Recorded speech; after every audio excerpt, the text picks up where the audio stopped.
everybody, welcome to my channel. So today we are going to make this awesome little tumbler. Now this is something that I found on Etsy if you guys are asking where the design is, but today I'm going to show you guys how I use my tumbler press for this design. Halloween is coming up and I absolutely love it. Ghostface is one of my favorites, and Pennywise, and then we also have Chucky. But these are the items that we're going to use to make this cup today. So the first thing I got is I have my design that I got. Now like I said, I purchased this on Etsy, and then what I actually did is I went to canva.com and I put the dimensions of the cup. I think I did 8.5 by 11. I will put the description of, or I will put what size I have this paper as, and I will also have the degrees and the time that I have in the information below. But anyways, I got this design and I printed this off. Now in order to print this off, you will need a sublimation printer. What is that? It's a printer that is that prints sublimation ink. So you would want to get a inkjet printer. I have a Canon, I think it's a 2820 is the model, and I will show you guys more videos later on what I use for products. But I printed that off in this. Now you can mirror image it if you want. I forgot to mirror image it again, but it doesn't matter if it's mirror imaged on an item like this. Only if you have words is where you really should mirror it, but this is printed from a sublimation printer. The paper that I am using, it is the sublimation printer, and I will have links for everything that I use in the information below too.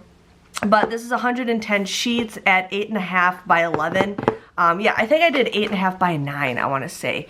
Or 8 by 9, I think. I can't remember. But this is what the paper is, and then you want to make sure you have it loaded in the printer at the right angle. I also have this cool little tape dispenser, and I have the heat press tape. You want to make sure you use the tape that is meant for heat. Otherwise, you know, it could be bad. Could be bad. So we got that little dispenser. I also have a trimmer because I will need to trim this. So this is just a trimmer that I have. I have 3 different trimmers, but lately my trimmers have been eating my paper. So this is one that I've had for a little bit, so I'm hoping that it doesn't eat my paper. And then we have the heat gloves, so we're going to get that. And then I also have my tumbler cup. Now this is a 28-ounce tumbler cup. I got it on an 8-pack on Amazon, and I absolutely love it, you guys. I absolutely love it. So here we got the cup, right? It comes in a nice fancy box, so if like you do make these for gifts, they can see a preview of it. And then the cover just pops right off. And one thing I do like is it has a little gripper for the bottom of the cup. And then now let's show you guys the heat press. So here is the heat press that I have. The brand is called Vevor, if I'm saying that correctly, but this is for a tumbler press, which I pretty much like. It is super easy to press down even when the cup is in here. So basically you just press it on and like that. And then here is the switch. So basically one thing that I absolutely like is you turn it on. Now make sure you guys have this open when you do turn this on because it heats up a little bit differently. But there is 3 different settings that you can use for this. So for this right here, I have this as a setting number 2. Now even though it has a shirt, a paper, and like a square on it, that has nothing to do with that. It just saves 3 different modes that you want. So I did a mug for the second mode, and it is now, you know, saving my project, basically is what it is, I guess. Or it's saving my settings that I had for the mug. I don't have anything saved for number 3 yet, but here I have number 1. I have it saved for 365 for 75 seconds. So right now it's just heating up, which I'm going to shut it off because I don't need it heated up right away. And then it also keeps track of how many times you've used this thing. It says I've used it 3, but I accidentally had it shut when I was heating it, and that was a mistake. So I only made 2 things so far with this, but this is for the tumbler. And then we also have the attachment for a mug, and I will show you guys how to install this with this also. But today we're gonna make the tumbler, and then I will show you how to install these and switch them out. So let's go make the mug. The next thing you want to do is you want to trim it. Now I accidentally was not thinking straight and I accidentally trimmed the top and the bottom. If you do, it's not a big deal, but I had it where I trimmed the sides because you want to have those like butt up to each other, or they can overlap just a little bit. So you want to make sure your cup is nice and clean, wiped down, make sure there is nothing on here. I got some cat fur on here, so I'm going to have to get a little thing and clean it. So the next thing you're going to do is you're going to make sure you line up the bottle. Another thing is I got to make sure I take off the cover because I don't need the cover. So you're going to just kind of just line it up however you want this, and you want to make it nice and tight. So the next thing you want to do is make sure your picture is even. So what I've seen some people do is, you know, you want to make it nice and tight with the bottle. And then you just kind of roll it where there's no bubbles. You want no bubbles, basically what it is. Now I have a little bit of an overlap. And you know what? That is actually okay. That is okay. I'm just going to make this a little bit tighter to the top. I'm going to have it like butt up against to the top. And I might have cut this a little crooked too, but we're just going to have this go straight to the top like that. Now I've seen some people just take a piece of tape, and you can do however you want to do it, but we're going to make sure, I'm just going to put a piece of tape there, and just so I can get it nice and the bubbles out. So there. So now it is pretty much even on the top. The bottom, it's not going to make a big deal about it, but you want to have it where it's like pretty much right on the top.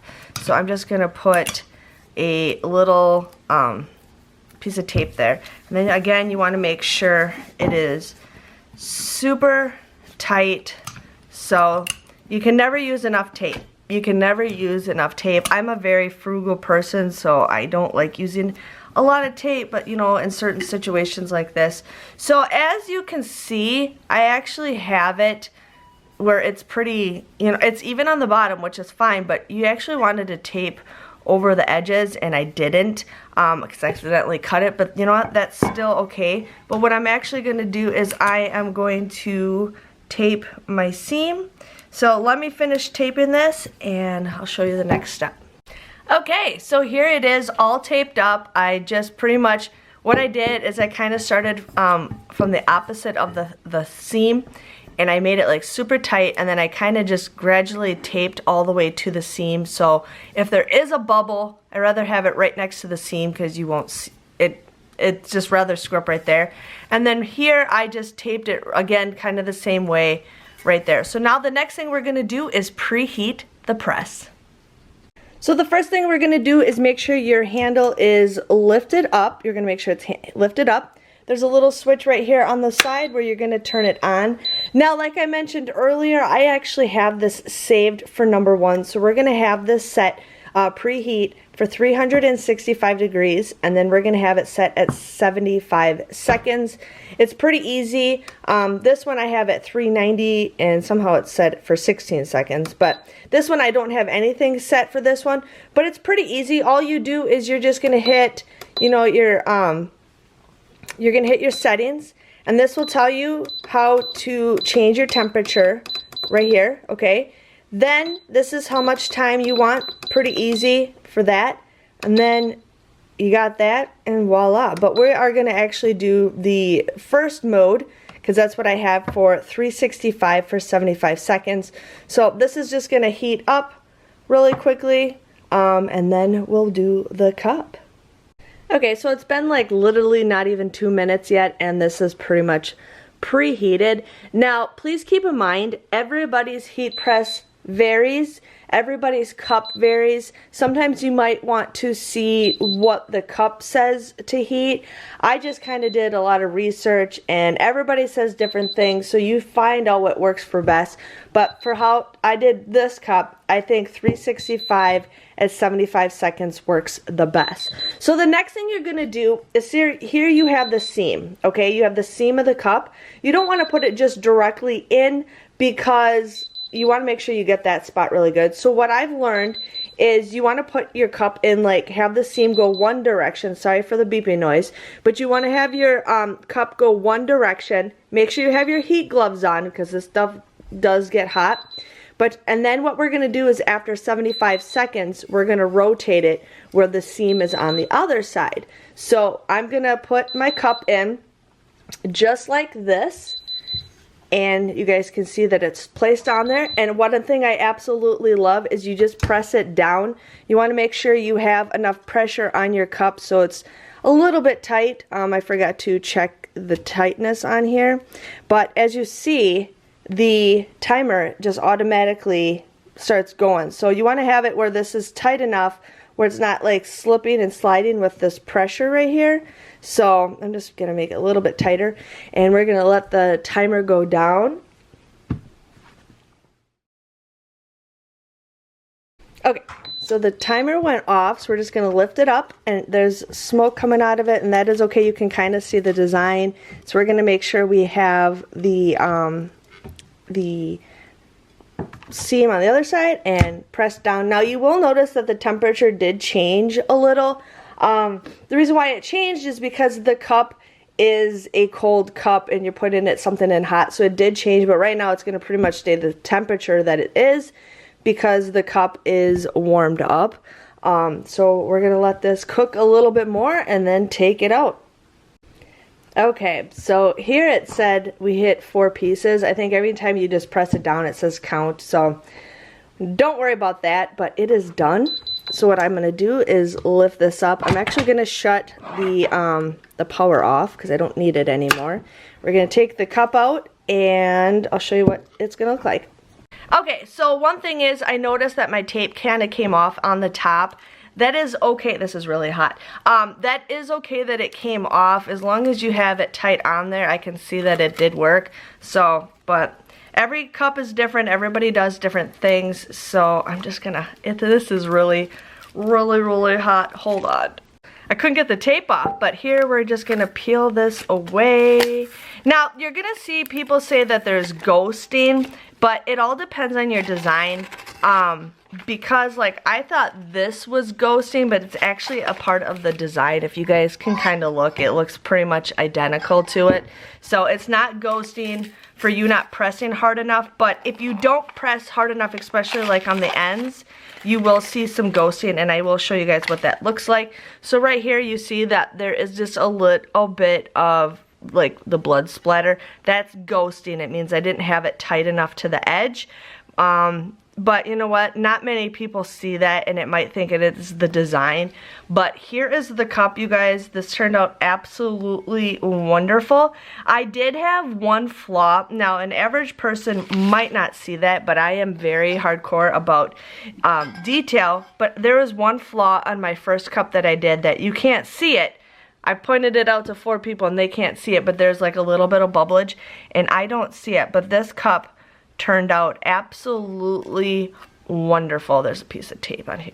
That was on my glove. But this is absolutely wonderful. So if you guys need a heat press, I definitely recommend getting that tumbler press. But you want to check out my next video, and I will do another video on how to use the mug press, which is super, super easy. But thanks for watching. Make sure you guys give this video a thumbs up. Hope you guys have an awesome holiday weekend. I'm talking about Halloween. And thanks for watching. See you guys later. Bye-bye.